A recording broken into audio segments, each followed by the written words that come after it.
Good evening, everyone, and thank you for joining us for another Lovely People webinar. So tonight we have the lovely Sue PankieWicz with us for our webinar. You said earlier, I think we did meet about 5 years ago, didn't we, Sue? I think it was at the Tecan conference. I think it was. I think it was the same conference that I met the lovely Gillian Pierce. And Peter. Yes, indeed. I think it was, because I think you met him, and that's how I met you, because I think you were talking and I butted in probably. Probably, yeah. And our paths have crossed a few times at Space for Connection and Viva, and we've done a couple of things together. And I just love the way that you share the principles, and you absolutely fit beautifully into our Lovely People webinar category. That was made for you, I think. So it's really, really, really good to have you with us tonight. So thank you very much. And as we were saying, we kind of don't really have anything in particular that we have to do or say during these webinars. But sometimes I know I have people come on here who this is quite new to them. The principles are quite new. Some of my people that watch this, they might not be very familiar with the principles. So it would be really, really great if you could talk to us a little bit and maybe say something that you found really, really helpful when you first came across the principles, something that you might think might help somebody who's maybe not that familiar. Yeah, okay. Well, the thing that really, really helped me, number one thing, was hearing Roger Mills say, well, you don't have to believe all your thoughts. Now, how much more basic can you get? Mm-hmm. But that just struck me, just really struck me. And now I think, well, I can understand why it struck me, because it never occurred to me before. And I think when he said that, that how it can be like a domino thing. Yeah. You hear that, you get that first sort of responsive thought, and then it kind of sort of dominoes through all the implications of that. But it's not all clear to start with, of course, but it was just powerful. Just the idea that somebody was letting me off the hook, if you like.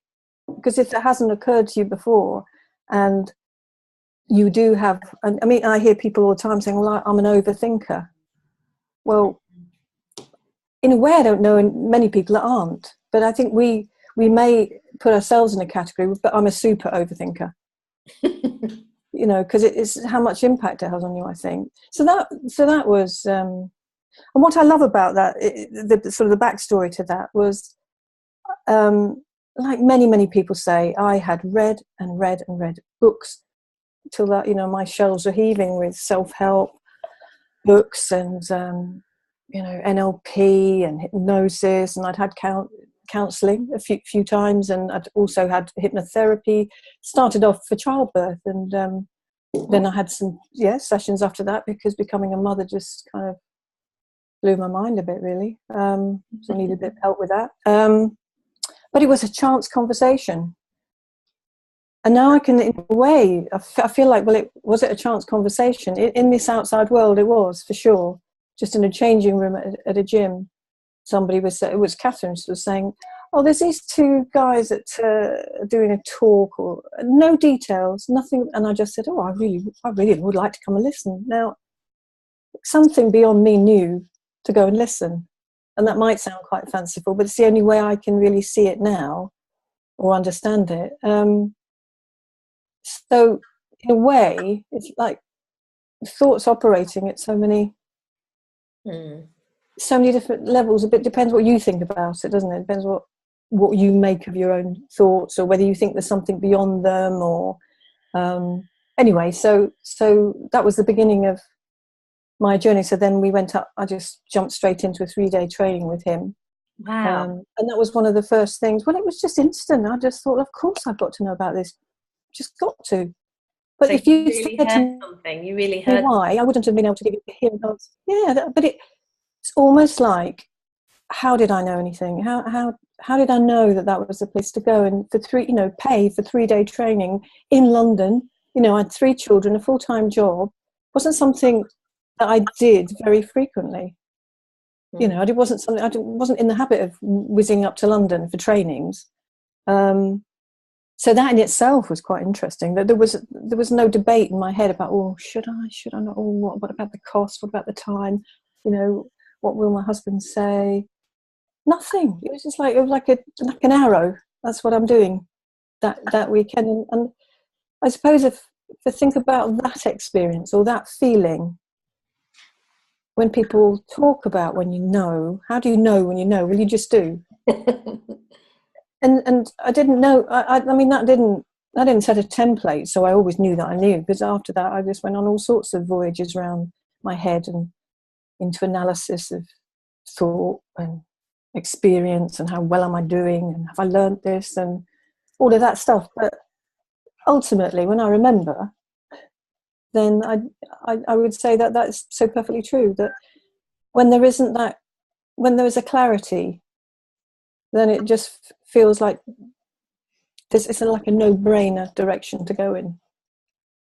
So that's just something that comes to mind, really. And I used to, I mean, and lots of people do, I used to sort of talk about, tell a story, if you like, so the story of my life and where I was. And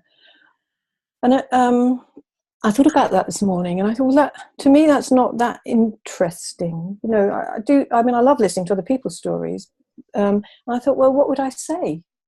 And I had to really sort of almost rake back over my memories to get to say, what was it like? Well, what was it like to be pretty neurotic and anxious? What was it like to have the appearance, you know, my appearance was people thought I was really calm and this, you know, great mum. There was always kids around the house and I used to listen to them. Then the inside world, which didn't marry up with that at all. So it was quite lonely in that sense, that this inside world that I was living in, this separate, call it a separate reality, but very good at kind of performing, if you like. So it kind of is a double-edged thing that, well, okay, so I was a high-performing, anxious, self-obsessed, neurotic person who read everything that she could get her hands on, and it didn't really make a lasting difference. So nobody knew. So there's not like you had there was support there, because I wouldn't have dreamt of. I don't think I look back now. I don't know what I made of it. I was so busy trying to fix myself. I didn't have an overview. Or what's the problem? I just thought everything was the problem. I was not the mother I wanted to be, although I can hand on heart say I was devoted. I was, you know, they were everything. My whole life revolved around them. But I just felt I was failing all the time. Just wasn't good enough. I wasn't this and I wasn't that. And there was some relief when I eventually, when they were older, went to work, because I could figure out who I was at work more easily. And I used to be quite light-hearted and, well, very light-hearted really, and I loved it. And then I'd drive home and somehow I went through this tunnel where all of that life energy kind of got sucked out of me, because I was going into the area where I felt the least confident, the least wise, although I don't think I ever used the word wise ever. So it's like that really strange experience of different place, felt different in different places. Well, why would that be? I could never figure out why. Sometimes I felt all right and sometimes I didn't. And so I you know, just basically have no idea. So sort of floundering really. So if I then say that I don't feel like that now. I just don't feel like I'm floundering. I can surely have periods of time. It could be an hour, it could be a day, it could be a week, it could be 3 weeks or whatever, where I don't feel okay. I can feel the old anxiety, and I can feel like I've become a bit detached. I don't know what I'm doing. Lots of self-doubt. But now it's the consciousness of there is a gap between that which this person here is experiencing and a greater understanding of somehow or other it's just all right. I don't think it's becoming more and more neutral, but not in a bland, it doesn't make it bland. It's just become you know, I can see you smiling, and I think, you know, this is, spoke to lots of people who begin to say this, a similar thing, that, you know, some people say, well, what will happen if I don't have, you know, all this stuff going on? Will I just be like this dull person going through life with no highs and lows? And I think you can create that for yourself. It's just another form of you know, I suppose, a head full of thinking. But it isn't like that at all. It's like you start off with a life and you're floundering, and you end up with a life, but you're not floundering. So the same elements, the same, you know, they're just different challenges. They look different, but they can be huge. You know, life can still, you know, toss up just incredibly hard things to deal with. But how much nicer is it to not be feel so helpless and feel so hopeless, and to have had conversations about resilience and to have recognized it in yourself and in other people and in the world, and to know that's what you have at your back. You know, that's who you are. You're a resilient being. So there's all kinds of changes, differences, and I remember the first person was probably Roger, but you know, gratitude was spoken about.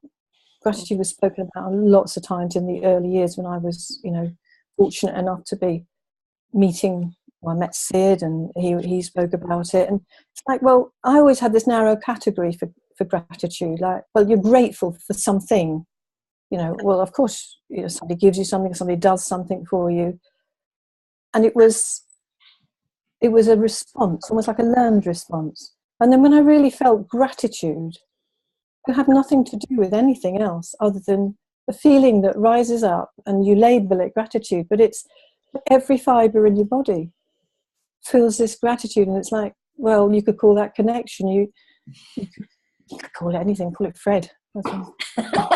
Fred? Yes. But do you see, so it's just, when the labels fall away, you didn't even know you were applying, that were creating all the limitations. And it applies to absolutely, in my experience, absolutely everything. The labels I had about myself, other people, the world, my background, my imagined future.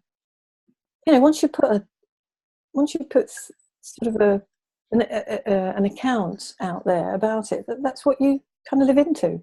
So you just begin to see in some areas, well, that's not true. I don't have to believe that just because I believed it for the last 30 years or 40 years. Like overnight, in an instant, it can be revealed. It is just something you thought was true, and now you see it's not, and then there's freedom.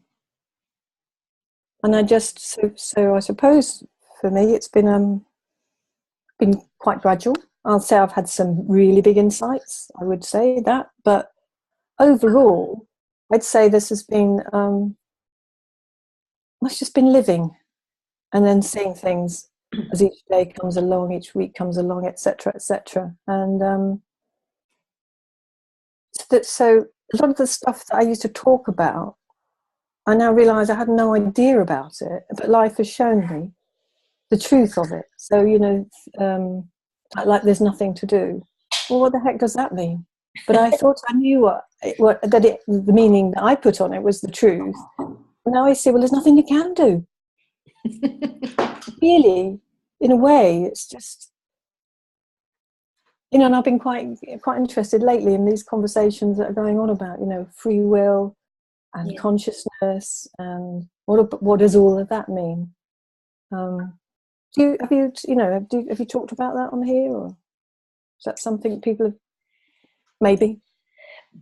Yeah, I think we've had conversations about pretty much everything. Yes, we have talked about consciousness. Yeah, we have talked definitely free will mentioned. Yeah.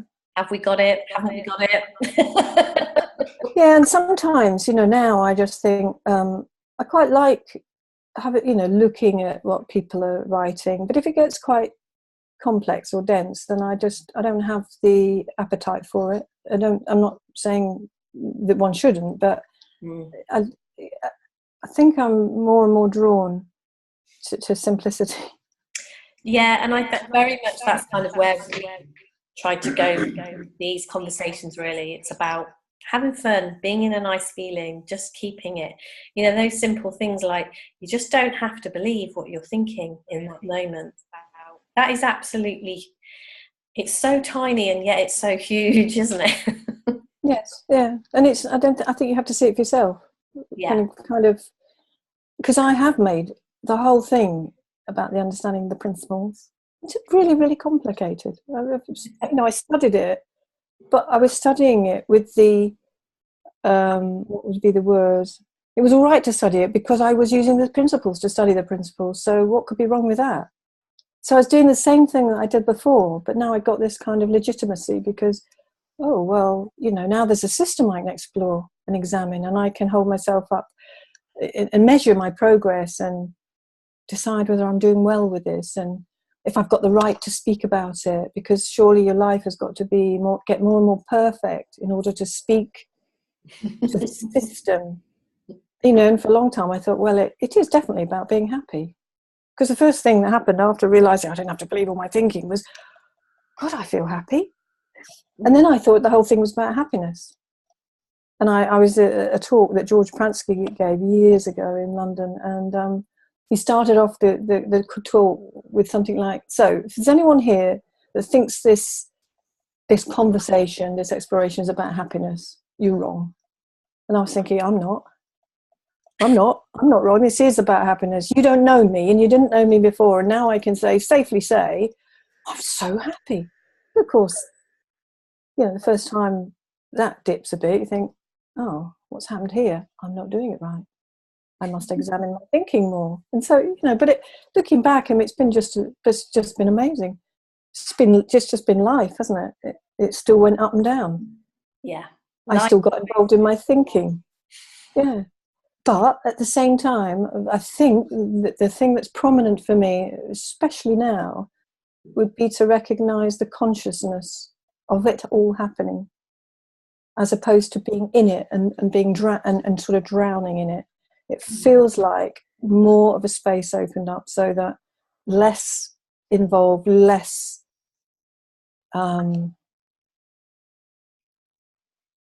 what's the word? Overwhelmed. It's just it is. It's like the gap. Yeah. The gap. Yes, this is a thing going on, and this thing is partaking, but there's also something else that's I would just call it consciousness at the moment, that lets me see. Not in that kind of tangible way. It's almost it is so intangible, but you've got an awareness that, look, the sky is not falling in. It really isn't. It's never falling in. And so there again, like, how grateful can one be for that?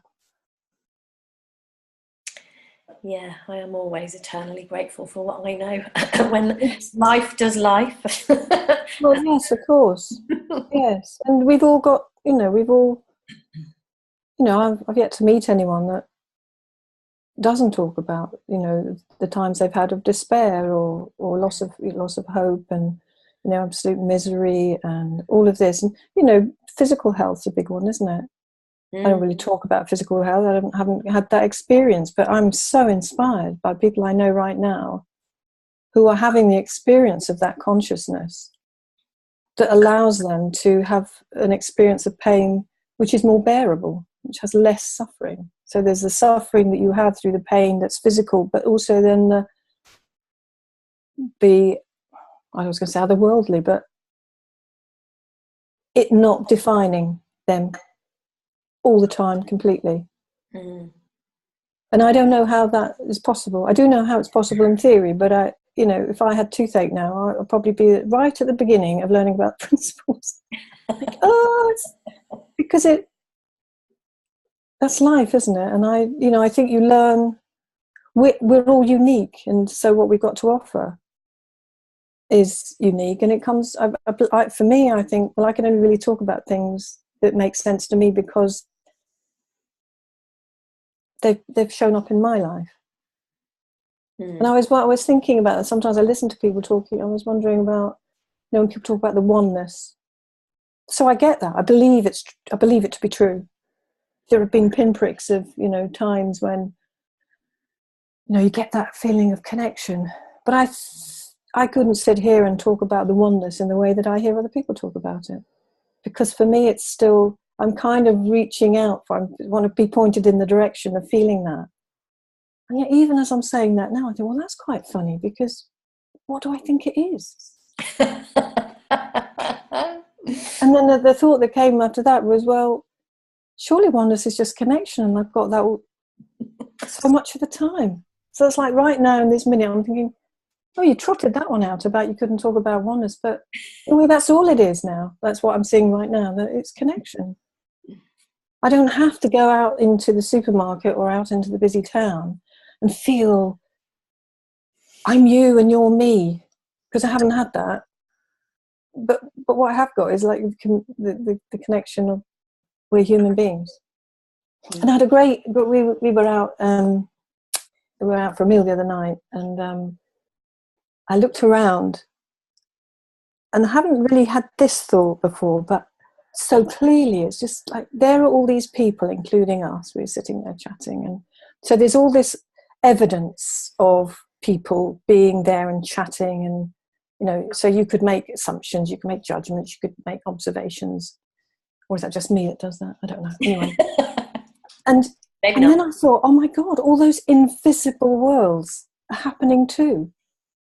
I have an invisible world, which was my thinking at that time, because I wasn't saying all this outside. Well, Peter probably would have left, but I just suddenly had this really, real enormous kind of sense of all those invisible internal experiences, as well as the external manifestation in their behaviours. And so because that was the other thing, when you discover you don't have to believe all your own thinking, you can actually stop thinking what anyone else is thinking. That was a huge one. It took me a long time to have periods of time where I could remember that. And people close to you know that you're making their thoughts. Well, in my world, they do. Yeah, we're very good at being everybody else. Well, I know what you're thinking. Yes, and reacting to it before acting on that, and then you think, for goodness sake. So, but in a way, you could say, well, that's all part of this game, isn't it? Mm. And I didn't used to get the idea of this being a game. It was always very, very serious, and it doesn't feel as serious now. No, even well, it isn't actually as serious, because some of the things that weighed me down are potentially still there, because the whole world hasn't changed for me to feel lighter and happier. There's still stuff that exists in the world that I had a different relationship with before. Very different relationship, and things that are very, very close. You could say, well, in the top couple of things that are most important to me in my life, to have a different experience unfolding in those areas with those people, people you love the most in the whole world, is just extraordinary.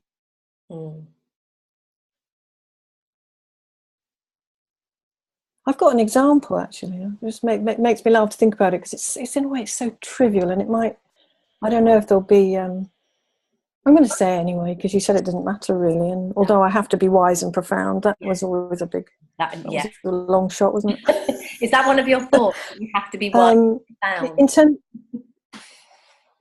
No, I thought that was in the email. I must have misread it. So I have to speak quietly now, because I don't want to be overheard. No, I don't. I'm joking. I've had this thing going on that it doesn't matter what I bring into the house. And I'm not a big extravagant person that brings home things and goes, wow, look at this. I bought a gold chandelier. But it might be some hand towels that I'm really pleased with, because they were in the sale and they're lovely and they're nice colours. And I know that if I bring them into the house, people just look quizzical, like, oh, did we need towels? Or almost like, why? Okay, and now, so for the longest time, in a way, I worked out a strategy. If I just sneak things in, just leave them around, then they look like they've been there for ages. So I wouldn't have to have the conversation about it. Well, I don't know where this is going in a way, but when I was going to the gym, marvellous, on Saturday, there was a chair, lovely little bedroom chair, and I've been thinking that would be the last thing for because we've done quite a lot of home changes, so that'd be really nice in our second bedroom. And had I been with Peter, I wouldn't have even said it out loud, because I'd have thought, oh, I can't bear it. I can't bear his reaction, because he'll just look at me as if I'm a really irritating, frustrating person. What do you mean a chair in the road? What, why would you want someone's cast-off chair? But it was perfect. I knew it was perfect. So I turned around, because I'm on my own, turned around, drove back. I didn't even look at it properly. I went and knocked on the door and said, I would really like your chair, but I haven't got my purse with me because I'm going to the gym. Oh, no problem, they said, we'll take it in. Anyway, so short story was, I went back the next morning and bought it. And then I lost my nerve on the way home a bit. I thought, how can I get that in without him seeing me? Because I'm not quite ready for the conversation yet. So I left it in the boot. When I thought that he was otherwise occupied, I went and got it and bought it and put it in the hallway. And then disaster struck, because we'd had a conversation. This is a ridiculous story. Anyway, we'd had a conversation about moving the big chest of drawers out of which was his office, bringing a little chest of drawers in from the second bedroom, and that's where I thought the chair would go. And the first thing he said to me is, oh, can you give me a hand up with the big chest of drawers? I want to put it back in. And I'm thinking, no. I said, oh dear. I said, I thought we were doing something else, so I bought a chair. He went, you what? I said, yeah, I've just put it in the hall. So he went and looked. Right, he couldn't bring himself to speak. So he sort of came in, and I could see him sort of. And this is now kind of, I don't know how far we are along the story of this. I don't know what you call it, like a metamorphosis of me. But I suddenly felt really angry. So before I'd get really resentful, and I'd get a bit sulky, and I'd go very quiet, I felt really angry about this. I thought, this has gone on too long. This is game playing. This is ridiculous. I am not a child. I can do this. I can make these decisions, because I can estimate whether they fit in with a plan, and I'm sensible enough not to have gone and ordered a 3-piece suite on my own. Anyway, so I couldn't sit down to start with. We were just sort of having a late breakfast, really. And then he said, oh, are you not coming to sit down? So I'm just waiting. I'm just having some fruit. And then I sat down and I just said, look, the truth is, I'm so cross at the moment. I don't actually want to speak. And I said, no, I really, really do know that you have not made me cross. I said, but right now, it really looks like you've made me cross, because I'm really fed up with this, what I call a very odd reaction, that I can't bring anything into this house and get any positive response. And so he looked quite cross, but I didn't care. Now, in the past, I don't like to make people cross, because although I could see it wasn't him making me cross, I couldn't still see that it wasn't. Anyway, blah. So this is like kind of madness, isn't it? But anyway, so I then felt this, the momentum, it hadn't died down. And then he remembered the conversation about the chest of drawers. That made more sense. But in the end, he came up to me in the kitchen and he said, are you still cross? And I said, well, I am a bit. And he said, oh, I'm over it. He said, I don't know why I react like that. And I said, oh, okay. And within kind of like a short space of time, the energy kind of dissipates, and we were completely fine. But it's interesting to me that the game I would have played, I didn't know it was a game, but my coping strategy with not wanting to upset or make angry or disrupt, I'm Mrs. Easygoing, Mrs. Lovely person, because it's funny when you said that, I thought, God, yeah, I've been trying to be so lovely for so long. I'm sick of myself. I'm exhausted from it, because it's not real. Anyway, so that's a tiny story, but for me, in our relationship, that's huge, because it's the sort of beginning of the culmination of what's been going on since Christmas, of the revealing to me of how I've been living my life since probably knee high, but not having any awareness of that, not really. And then I can see now, like the domino thing, I can see, well, no wonder you're anxious. You're kind of like living on eggshells. And at work, there weren't eggshells, because there weren't people I loved, I cared about, my students and things. But the stakes didn't seem so high. Mm. And this thing, having to negotiate home relationships like marriage and motherhood, I don't know, and you can go and say, well, I can tell you why. I can tell you why in terms of old psychology. Yes, of course, you know, I had a father that would get very angry very quickly and I was frightened. So, of course, you were never going to make anybody else angry, because why would you do that? But I lost sight of it over the years. And honestly, it's like taking this new breath. I don't have to live like that anymore. But neither do I have to turn into a harridan. But there was a danger along the way since Christmas. That's what I've been a bit of the time. Mm. I mean, you'll relate to this. I've made a Roman blind. So not only do I go to the gym, but I am a seamstress. Oh my God. Well, I tell you what, I wish you were here because I've struggled with it. But anyway, on Saturday, this momentous Saturday, I wanted some help. Well, I've had this story in my head about, he's just not a team player. It's all about my husband. That's why I'm talking like this quietly. And it really began to make me cross, because I'd always help. You know, I'd always, oh yeah, I'll come and hold that for you, and I'll just do exactly what I've been told. And so, you know, he's either in charge or he's not involved, kind of thing. Like, you see how it's very, very poisonous in a way. And so I asked him to help me with the blind, and you put a baton on the wall to support this thing. Well, I knew it was in the right position, and I knew that the left-hand side. So you need to turn it over if that's the left-hand side. I said, no, they don't. That's the left-hand side. So when I put the material around it and put it up, but he wouldn't listen. I said, so look, this is my job. I'm in charge. You help me. You don't get a say in the leadership. See, I would have been too scared to say anything like that. I'd have just gone really, it must have been a pain in the arse to live with before. I mean, it's not been great since Christmas because I've been kind of bolshy, but I think ultimately it's going to be great, because it's going to start transpiring as like we're more of a partnership, because he's not living with Minnie Mouse and I'm not living with, the big boss. I mean, it could be really fun, couldn't it? I mean, and we've had this perfect relationship, of course. I just think we know where home is in our relationship. But I don't want to keep going out on those journeys into like separation and disconnect and all the. And I'm exaggerating it now because, of course, we are perfectly lovely people who live together in marvellous harmony most of the time. Because that's what you create, isn't it? Like that you can. I mean, I was joking then, obviously, but in some respect, as long as we stayed in our roles, that's exactly what we have. Mm. But it's kind of like if I don't break out of that, and it is awkward to start with. That's how it's felt. It's like I've these really sharp elbows, and I've been overreacting. But what is most wonderful to me is to be able to look at each other and know that that's not the real story. This is just allowing each other to grow. And this is new to me in a way, because everyone else's feelings were fine apart from his. He had to behave the whole time nicely and respond nicely to me, because if he looked cross, I'd be really upset. It's been like living with some sort of tortured child.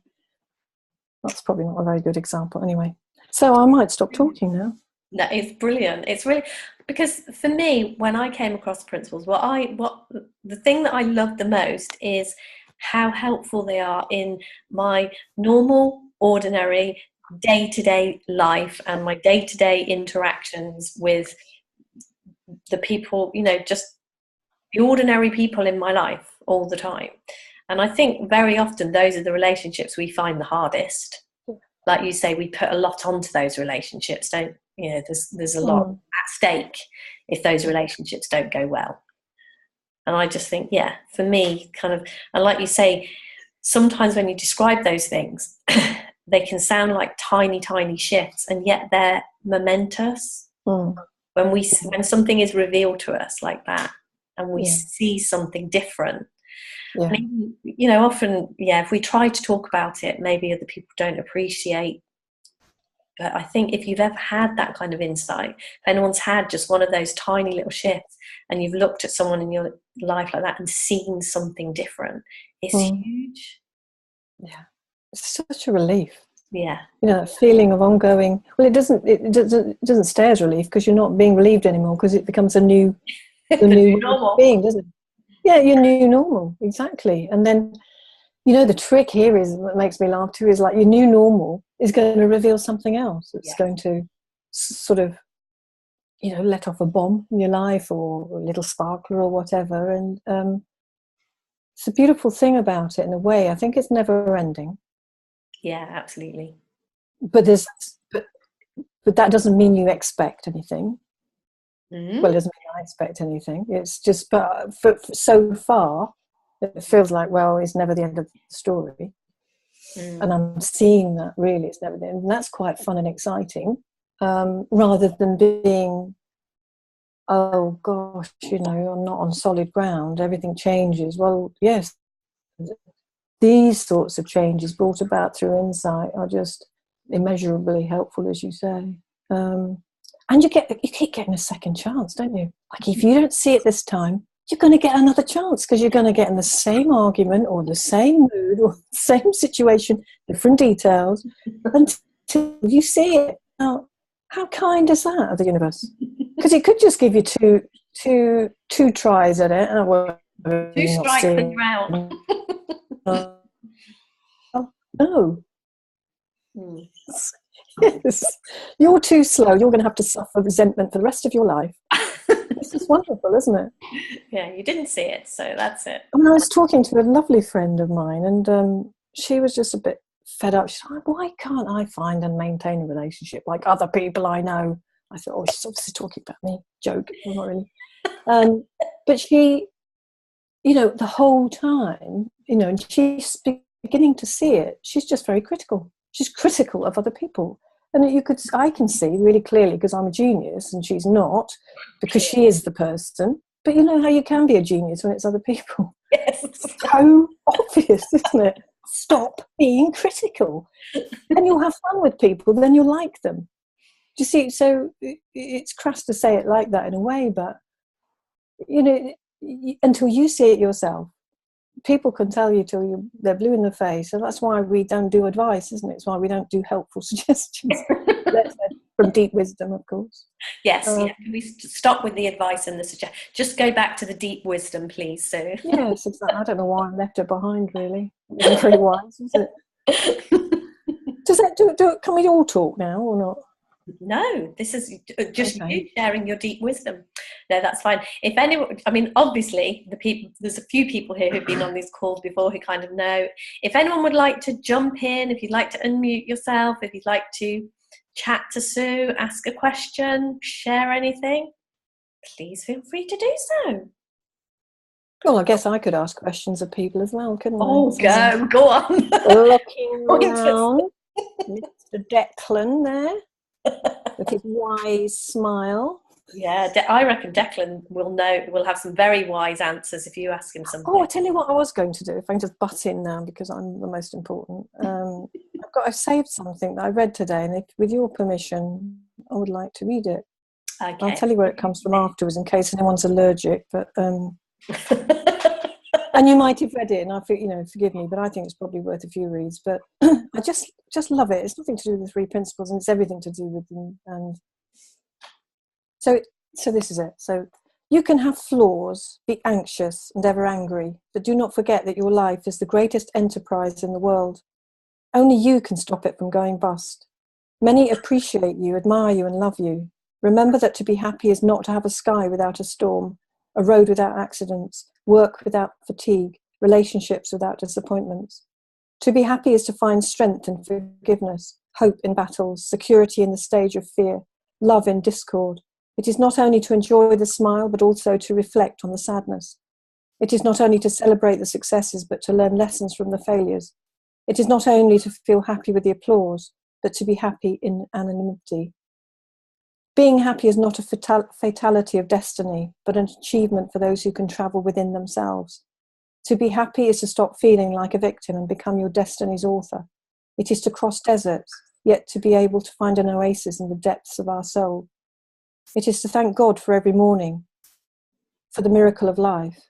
Being happy is not being afraid of your own feelings. It is to be able to talk about you. It is having the courage to hear and know. It is confidence in the face of criticism, even when unjustified. It is to kiss your children, pamper your parents, to live in poetic moments with friends, even when they hurt us. To be happy is to let live the creature that lives in each of us, free, joyful and simple. It is to have maturity, to be able to say, I made mistakes. It is the courage to say, I am sorry. It is to have the sensitivity to say, I need you. It is to have the ability to say, I love you. May your life become a garden of opportunities for happiness, that in spring may it be a lover of joy, in winter a lover of wisdom. And when you make a mistake, start all over again, for only then will you be in love with life. You will find that to be happy is not to have a perfect life, but use the tears to irrigate tolerance. Use your losses to train patience. Use your mistakes to sculpture serenity. Use pain to plaster pleasure. Use obstacles to open windows of intelligence. Never give up. Never give up on people who love you. Never give up on happiness, for life is an incredible show. That was lovely. I think that's beautiful. It is beautiful. It's really beautiful. So I hadn't heard that before. So where did it come from? Well, a friend of mine posted it. Apparently, Pope said it. I quite like this one. I think that's very beautiful what he said. I mean, for me, if I'd heard that years ago, like you know what, I would have loved it. I would have really loved it.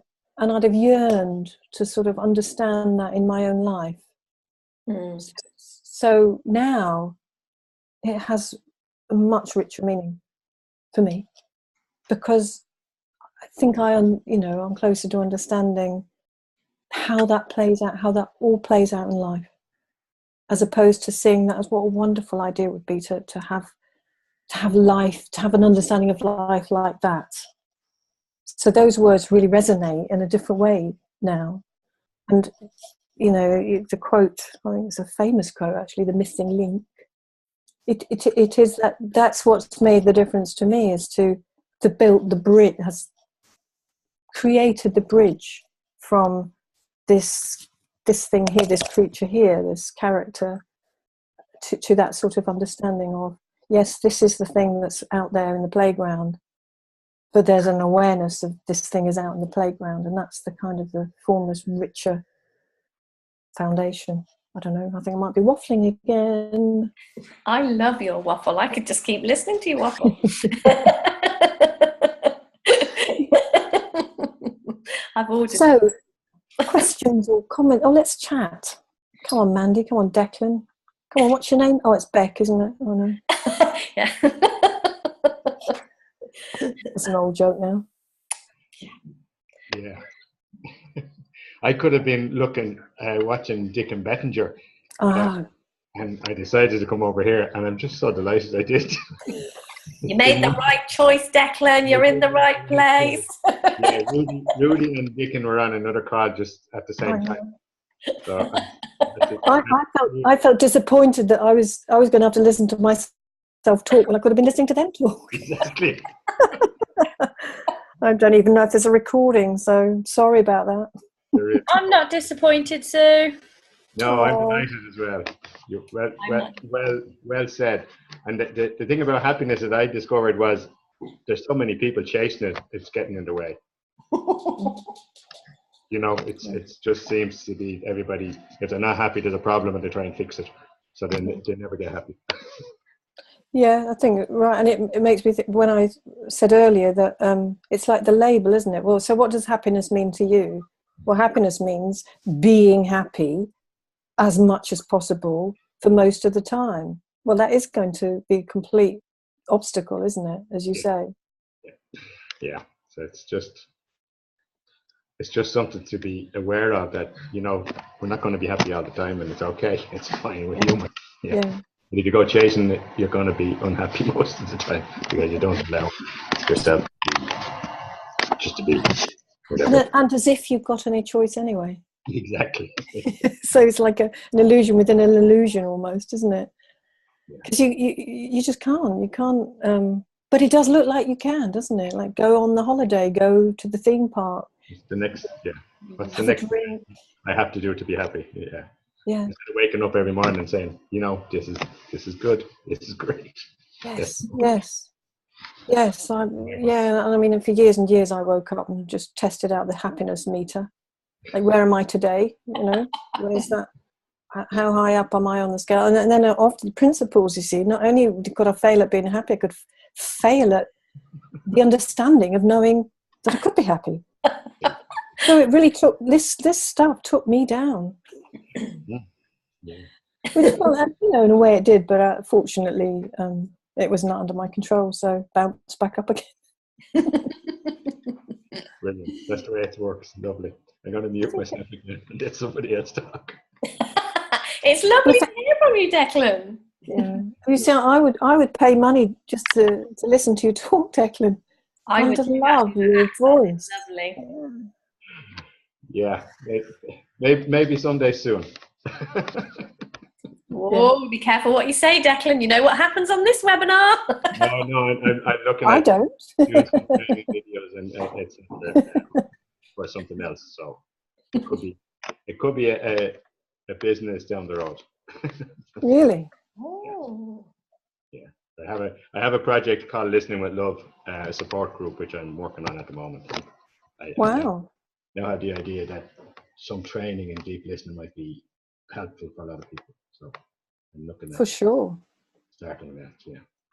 No, I never got the idea of listening. Well, you can probably tell because I still talk a lot, but in the sense that if you had said in my troubled years, let's say, oh, you just need someone to listen to you, well, I wouldn't have known how to talk to them. I wouldn't have known how to be saying anything other than the story that was current at the time, that I was limiting myself to, you know, my beliefs at the time. And I just think, no, you need far more. No, listening is nice, but you need some techniques, you need some strategies, you need some therapy, you need this, that, and the other.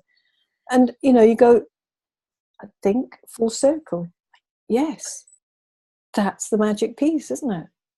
But it's listening not in the way that I was taught through various trainings and in education. It's the opposite, and I don't even think that would have made sense at the time. How can that be helpful?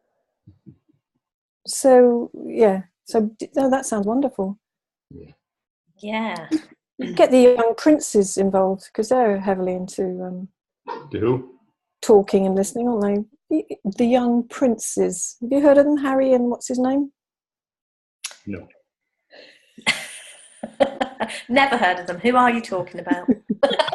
We don't talk about them in this house, I can tell you. We've got a royal allergic in this house. The royal princes. Royalty. Yes, I'll have a look to see what they drop them an email. Invite them for tea one night. Invite them onto our Lovely People webinar and we'll all question them. That's a good idea. See how good they are at listening.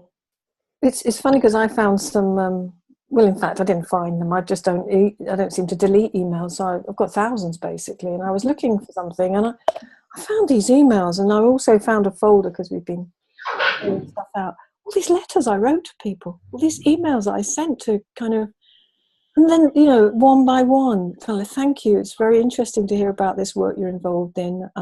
We wish you luck. You're like, I must have thought, who's this madwoman saying, well, there's this understanding of how the mind works. I don't even think I said it that simply then. And I thought, I think that's really sweet that I was so optimistic and naive. Don't regret it. It's just now I think, God, you really did expect to hit the jackpot with, your first 5 emails and, like to Lord so-and-so. And we think we sent one to Richard, Rich, as we like to think of him, Rich Branson. But the naivety of that, I mean, I didn't. Hey, you just don't know. You just don't know. You just don't know. I thought you were going to tell me that you had and he replied.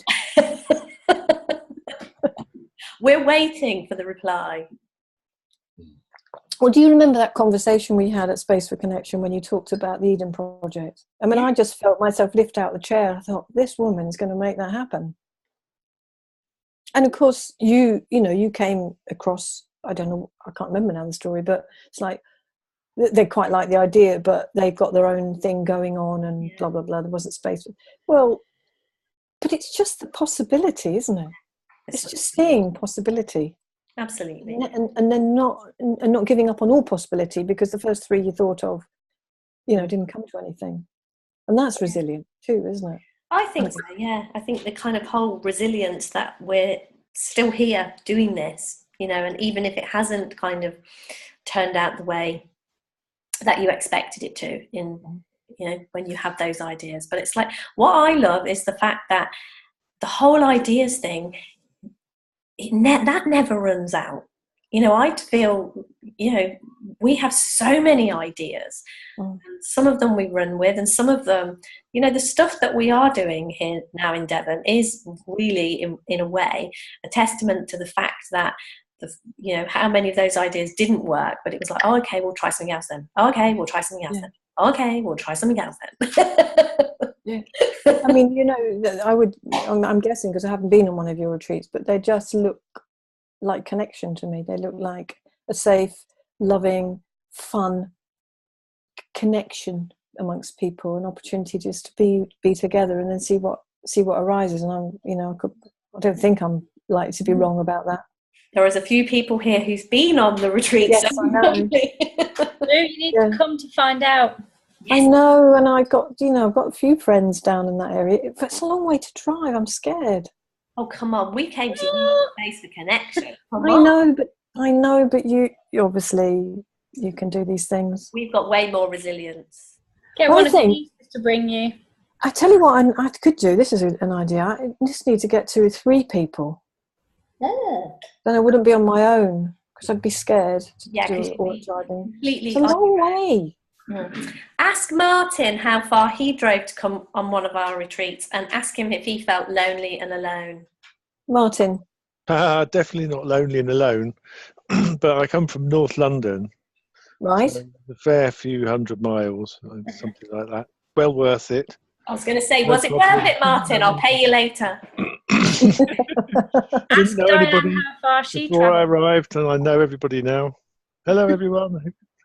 Hello. Diane, how far did you travel? What you went through, air and sea and all sorts, didn't you? Come on. She's muted. Slight unmute you. Hang on.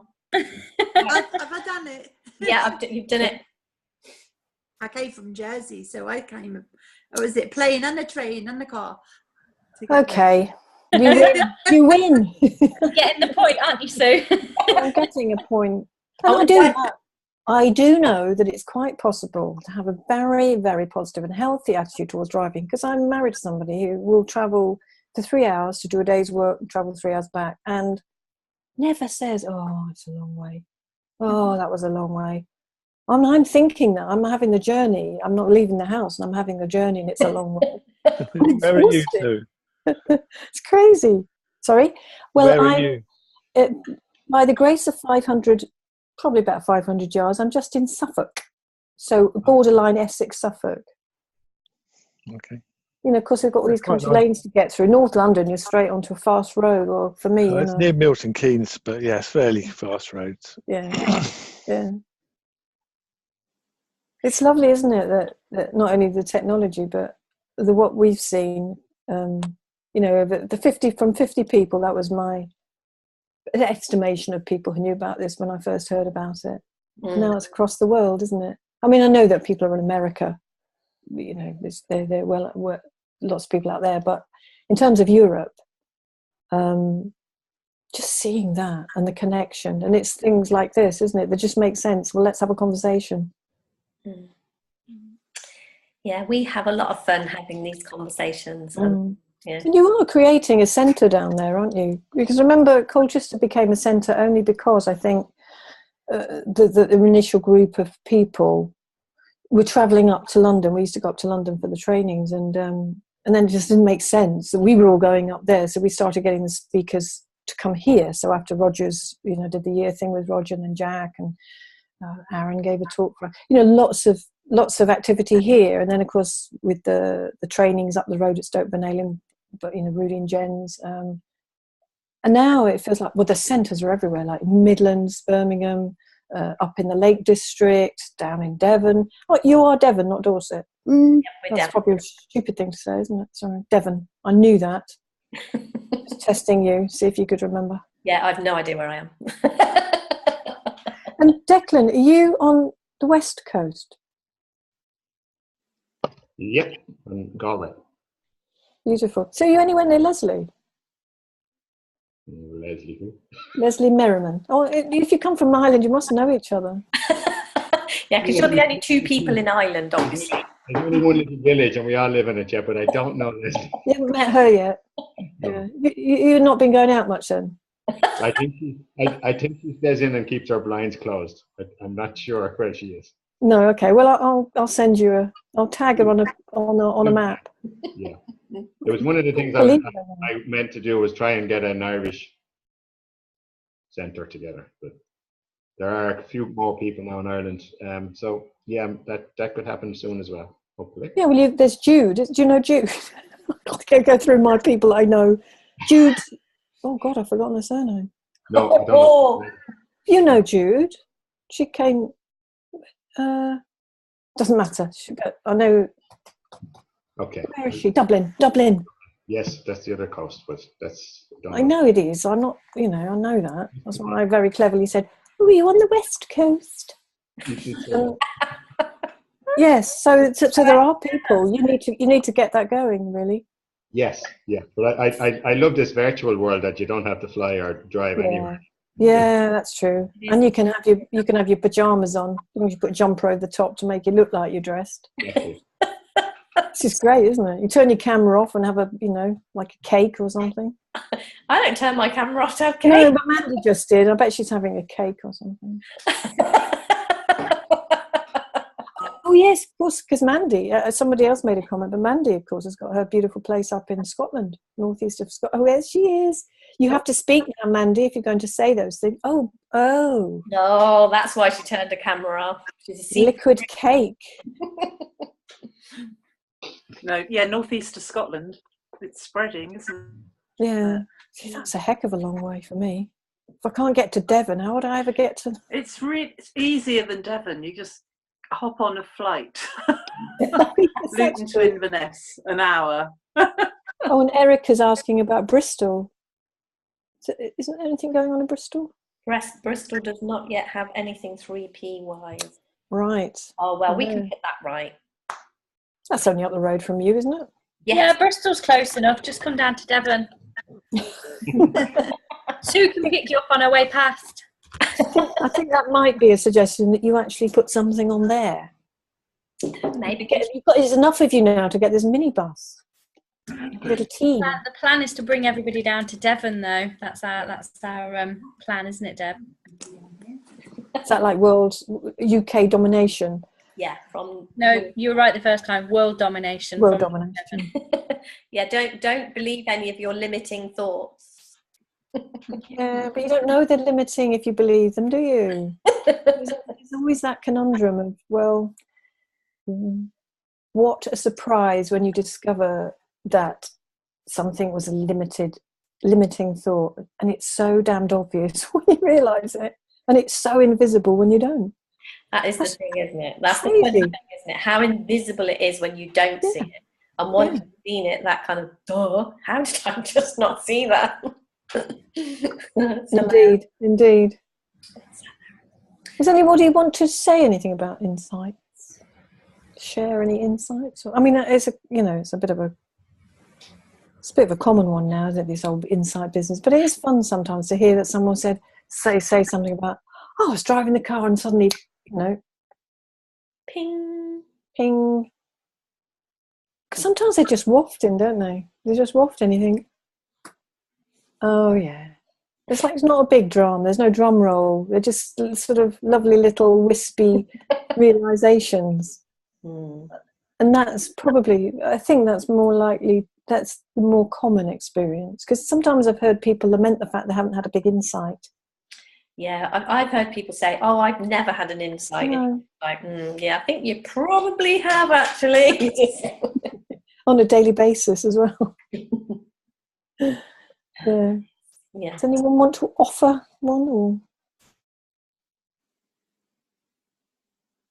They're a quiet bunch, aren't they? Shy. It's going awfully dark in my kitchen. This is the thing about having, now the evenings are kind of doing this. When I start off, it's really light and bright, and then after a little while, I'm like, I can't even see myself. Would you put? I've heard you don't have electricity in Devon. They do. I wouldn't be moving there otherwise. Well, he's got a torch now. Look at that. A great big torch. Torch on. Yeah. The lantern lady. Yes, it's the lantern lady, just lit the light. Well, I'm going to just peruse my very neat notes, see if there's anything really important. Anything that you need to share before. I need. Yes, it doesn't make any sense. Oh yes, well there is.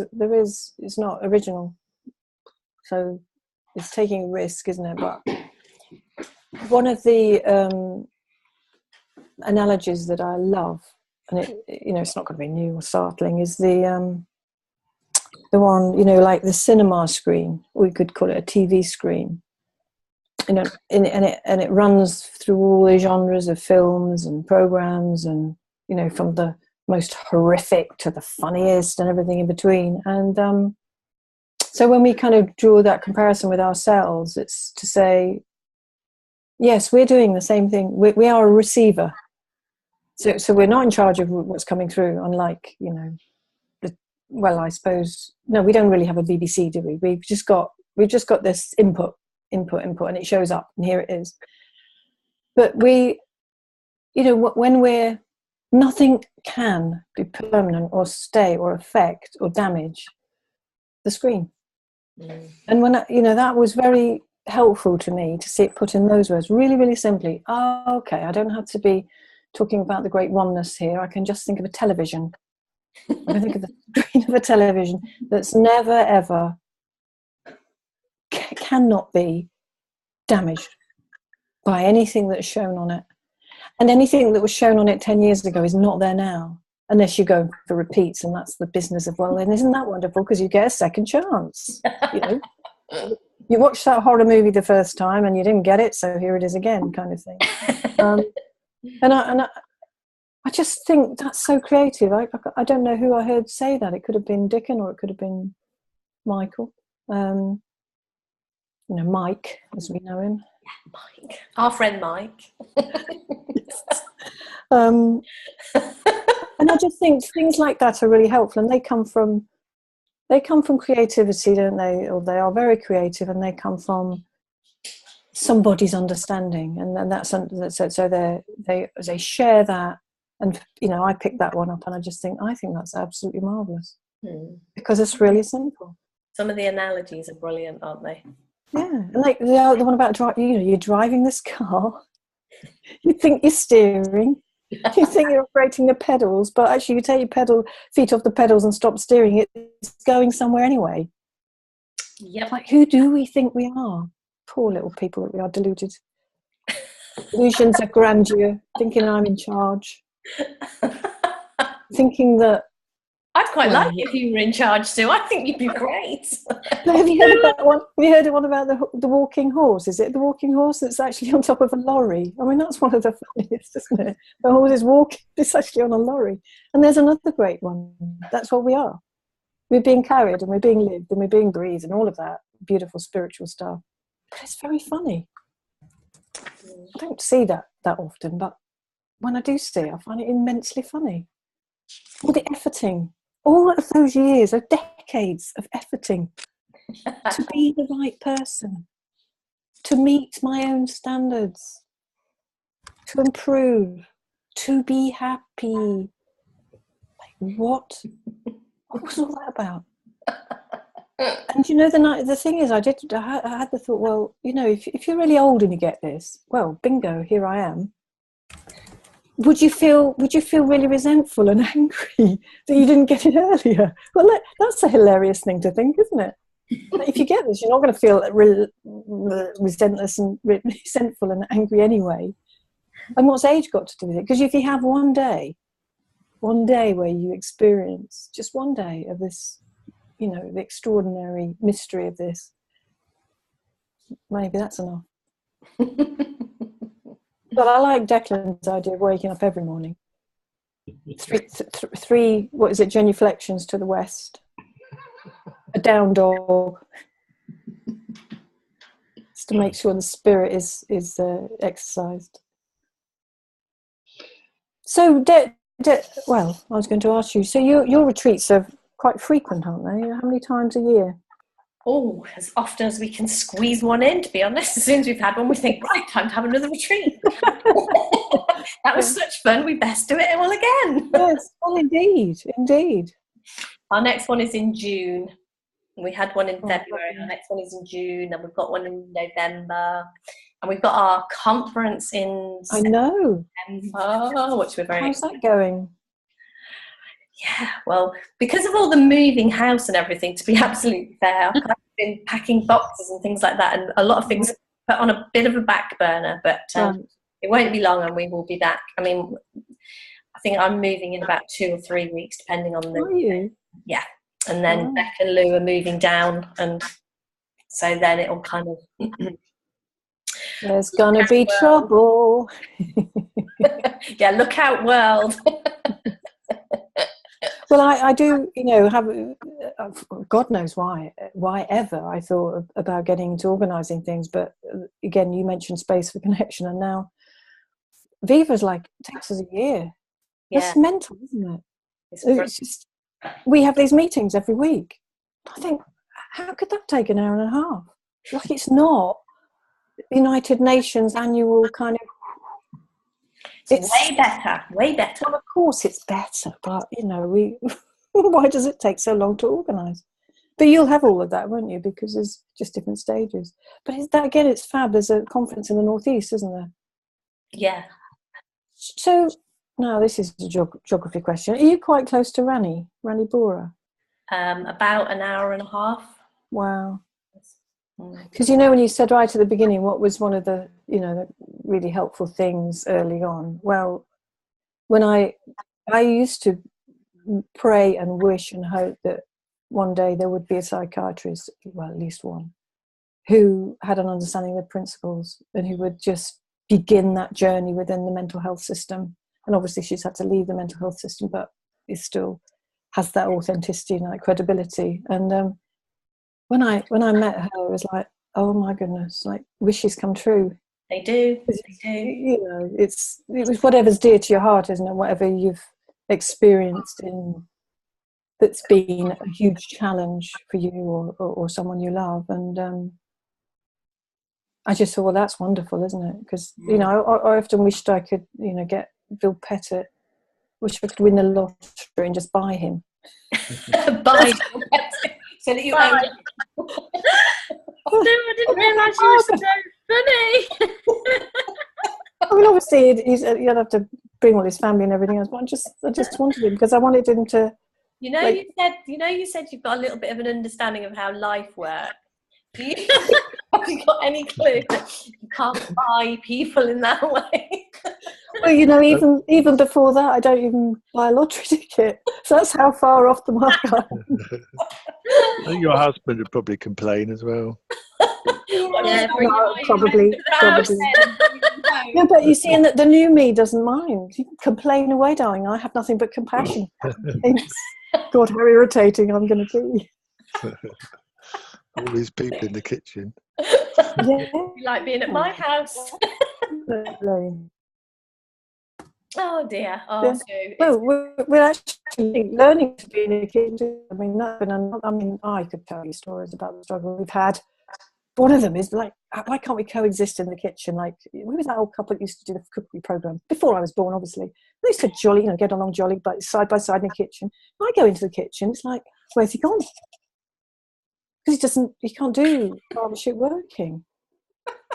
And I just think, I'd love to stand side by side preparing vegetables, but he doesn't do that. He just waits for me to finish my bit, and then we'll come back in. And I thought that was saying something about me at one time. No, it's saying something about him. Relationships reveal themselves over time. Oh, relationships are a great one, aren't they? The principles are brilliant with relationships. The things you say. Yes, but aren't they? They're a lifesaver.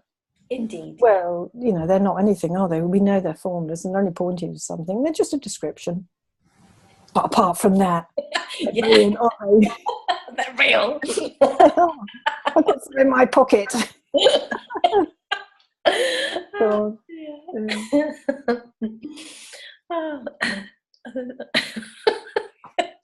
I can't even talk now. I'm laughing so much. No. Right, this is supposed to be really serious. I know, you said that. I can't think of anything in my notes that makes any sense to bring a bit of... I put, what have I learned? This is something that was, inspirational notes this morning on my way out the door. Like, I in inverted commas, I get in the way of what is available freely and naturally for love, connection and peace. Well, of course it's true, but it doesn't seem that profound now. This morning I was thinking, well, of course I do. That's the only thing that can get in the way. Anyway, I'll offer that to you with love, peace and connection. I forget it isn't in, I'm not in, I forget it isn't, I'm not in control of anything. So I create this illusory experience based on effort, schemes, willpower, brain power. Yes, that's the thing, isn't it? That's been a huge relief. It doesn't mean you become passive and you don't have dreams and goals and visions and all of that stuff, but doesn't it transform them into possibility rather than things that have to be achieved to put a label of success or failure? And it kind of just dissolves the fear, because what is there to be fearful of? Is, I don't know. I mean, I have to say that I was quite good at failure. I didn't really label it as failure, so that was quite easy. And then I think I went through a phase of thinking, well, people say, oh, of course you've been around this a long time. You met Sid Banks and you did this and you did that. I think, oh my God, what does that mean? This doesn't mean anything. You see what I mean? It's like, and then, oh, could I fail? Could I fail at this? And then, of course, that thought disappears and you think, well, what is failure anyway? Made up. Yes, exactly. I thought we believe in the moment. Exactly, yeah. So I'm quite good at not caring about that. If you don't care about it, it doesn't actually happen, does it? Nope. If you turn the light out, it's not there. I like it. It's the opposite of when you turn the light out, all the fears come. It's like, if you turn the light out, everything's fine. I like it. I don't actually know how long this webinar is. So we're all bored of you. And another ridiculous elongated. Shall we tell her it finishes at 8 o'clock or not? What is the time? Oh, it's 18 minutes past. God, that cake's going to be well done, isn't it? Oh, can't smell it. dude, that has been amazing. That's been brilliant. I've had the best laugh. Well, it tell you something. It's lovely to hang out with people who do laugh, because for the longest time I never laughed on the outside. I found things really funny, and there'd be times. Actually, that's not entirely true, of course, but it felt like it was imbalance. There was not a balance then, and it's so lovely to have that. It's like Viva. I just feel like I'm laughing all the time there. It's like I can hardly contain myself, whoever that is, and I think that's through connection. This is like being together. It is. Connection is brilliant, isn't it? I love that. Yeah. So wherever we are, whatever we're doing, and just a final note, really, tribute. It's not tribute. It's when my grandchildren came along, like the transformation of my whole life, its experience in that miracle. That's not like miracle of this first one and then the second one. Now we've got a third. Don't like to brag. So you don't have anything to do with it, obviously, but just how wonderful it's been to have an opportunity to be with small children again. And because I used to use them as examples, but sort of in remembrance of when my kids were little. But these are fresh, and so that it would be that. And I will just finish with this: the time that my little granddaughter, who was 6, I think at the time, maybe 7, and Peter got cross. He was very sad because his mother had died, and this was not that long afterwards. And the children were around. Of course, their children played, don't they? And she was doing something, and I thought he was unduly, because I am judgmental. Oh, he was unduly stern with her, right? Thought, have we lost Sue? Feeling a bit sad, and she hadn't done anything wrong. And so I'm talking to her in the car. Oh, have you? That's probably divine intervention. You tuned out. Where were we? Your bandwidth is low. Where were we up to?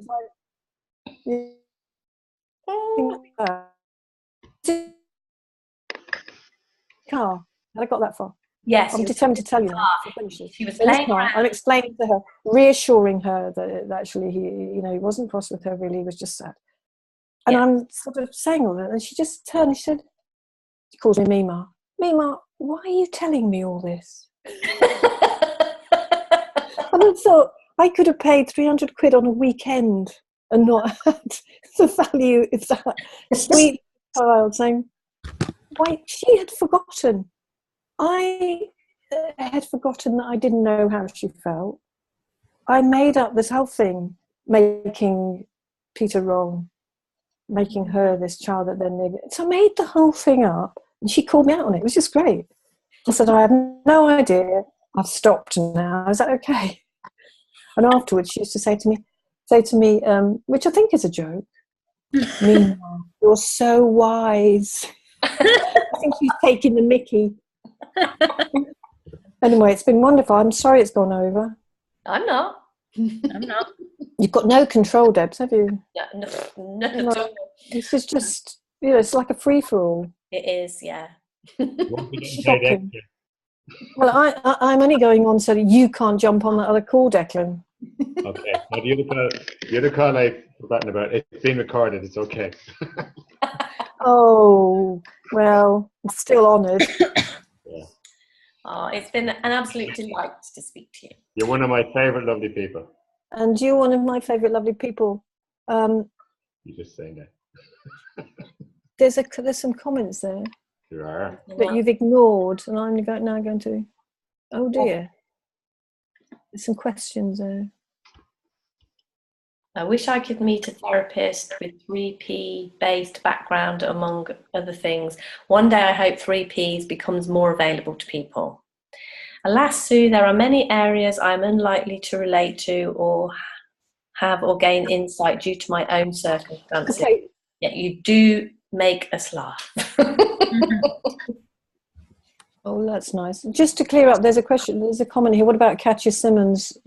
She does things around Bristol. Actually, she's in Germany. I was going to say. Yeah, no, all her work now is in Germany. Yeah. Interesting enough, unless there's another one. I don't think there is.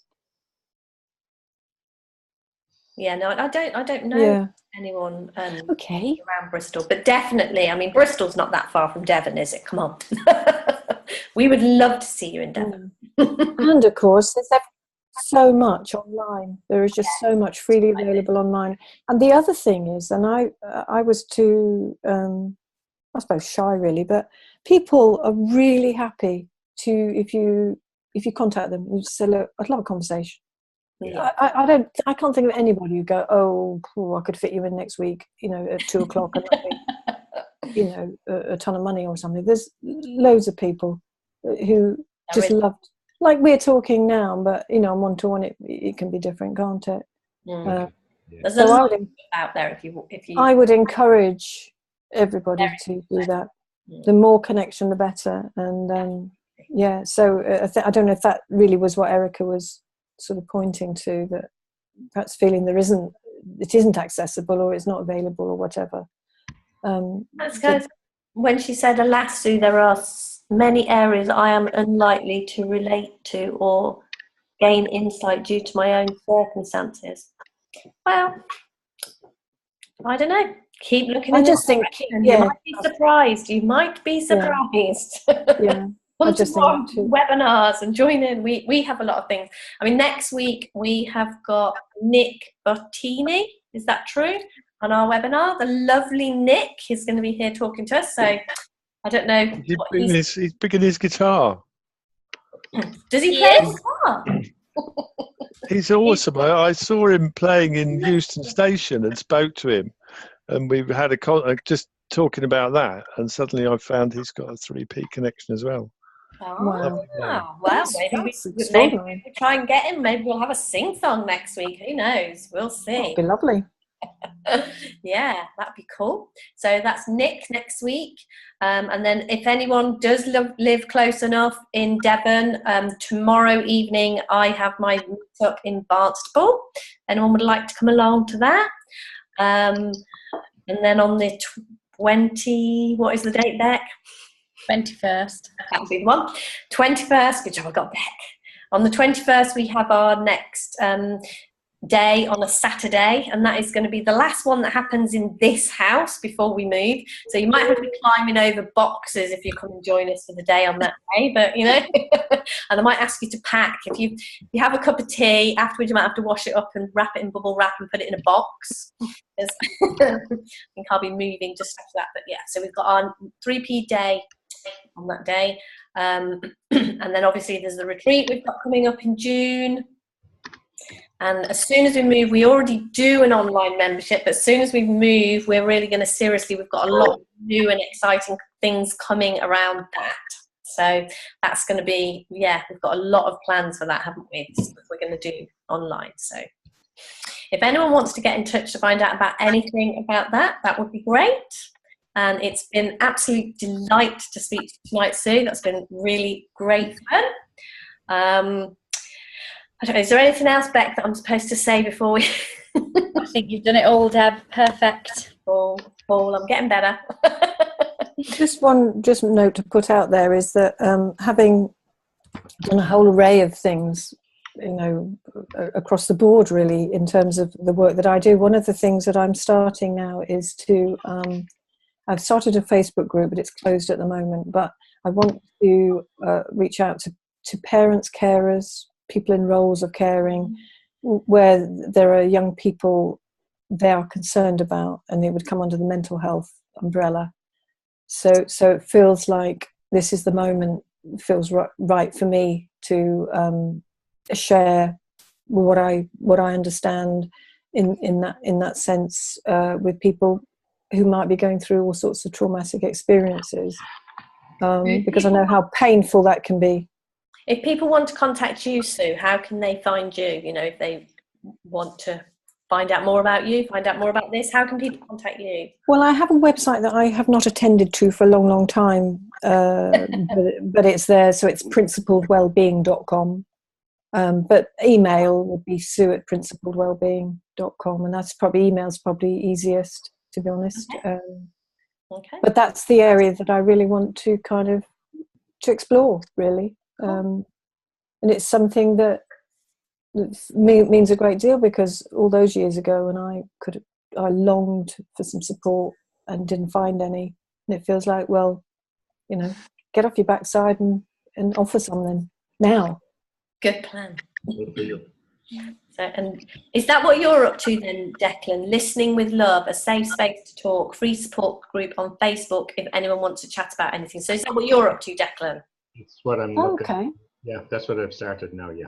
Yeah, nice. Yeah. Just being born at the moment. Yes, me too, really. I'm doing a little bit of, not Reese, what do you call it, sort of testing it out with some people, just a few people that I know, and then I can see what it is that they want, what would be helpful to them, and then kind of get a sense of how to, because I don't want to leap into this all in a hurry and kind of breathy with kind of, I can help, you know, I can do this, because I want to listen first. So this is the way that it occurred to me to listen first to a few people that I know, and see how that resonates with me, and just take it from there. But I don't know. I think that what you're doing, what I'm doing, there is a great need. There is a great need. We'll have a chat. Yeah, that would be nice. Yeah, but anytime you just want to record yourself reading the newspaper, you can just send that to me. That would be nice. That might be a good idea, yeah. Yeah, okay, we'll have a chat. That would be really nice. Daily, yeah, every morning. And when I get out of bed, I can read the paper and record it and just put it up there. Yeah. Okay, sorry. I know the lovely Martin, you've got your group, haven't you, going near Milton Keynes, and you've got something going on Facebook as well. So if anybody wants to, if anyone is around that area where Martin lives, he's got a group going there as well. So well, it's only the first meetup is on the 2nd of May. cool. Wow. So that should be quite exciting. I don't know how many people are going to turn up, but Hey, let's do it. Let's go for it. When I ran a meetup, I had a grand total of 1 week, and then I think we were 20 the next week. And we kept going for ages. And I've moved on to other things, but it doesn't really matter. One person's enough, isn't it? Yep. And just take a book in case no one comes. Just do something you enjoy. Well, luckily it's not very far from home, so I could just walk home. Yeah. Just put a sign on the door. Come and knock on the door if you. I'm sure it was great, and it's really good to hear that we're all up to stuff. We're all doing stuff. Yes, that's the whole point. Like this, absolutely. Bring it together. Having a 3-piece meeting. Yeah, it is a really nice 3-piece meeting. Oh, I forgot Judith was there. Listening to everything, she's making notes. Right. Is anyone going to the London conference? Yes. I'm volunteering there, so I'm going to be helping people around. This one yet since the very first one. Are you? Yeah. Cool. Oh well, I'll see you then. Yeah. Lovely. Okay. I don't know what now. I might be in the car park, of course. No, you won't. You'll have a T-shirt on, so at least I can narrow down the people I've got. I'll find you. I'll find you. I'll find you. Yeah. Yeah. I mean, I enjoy going because it's lovely to see everybody, and I got over my sniffy attitude, which was about year 4, I think, where I thought, wow, it's obviously just a closed community of very famous people that are allowed to shut up. And my girlfriend thinks it's cultish, so. Yeah, well, it definitely is. I think you've seen that. Oh, yeah, it can look like that, can't it? Hello. Aww. This is lovely, Judith. Hi, Judith. I think she's come to just stop this because it's going on and on. No, I just thought I better hurry up, and I haven't really seen you, I've just been hearing you, which has been good. I've done a load of unpicking. It's been very therapeutic because listening to you and doing the unpicking have kind of complemented each other. Like oh, how symbolic is that? Yeah, like when you have like animals, a symbiotic relationship. Yes. Well, thank you. Thank you. Because everything you've said has gone in, and I've also done unpicking, and I've unpicked, and I haven't even noticed. And I've listened, and I haven't even noticed. Oh, that's great. That was my cunning plan. Yes, indeed. Right, guys, I think it's time for me to leave it tonight, but thank you for having me. It would be great to see you all again next week. It will be the same time, 7 o'clock next Wednesday with the lovely Nick, and let's see if we can get some music and have some fun. And if you want to join us, Sue, please do. Thank you. Yes. It's really been lovely to see everybody tonight. It's been a really fun conversation. So I will unmute everyone so that you can... and there's Thank you, Sue. It's been brilliant. Thank you so much. Thanks. Really enjoyed that. Fun. Hey, everybody. Bye for now. Bye. Bye, everyone. Bye. Good night. Bye.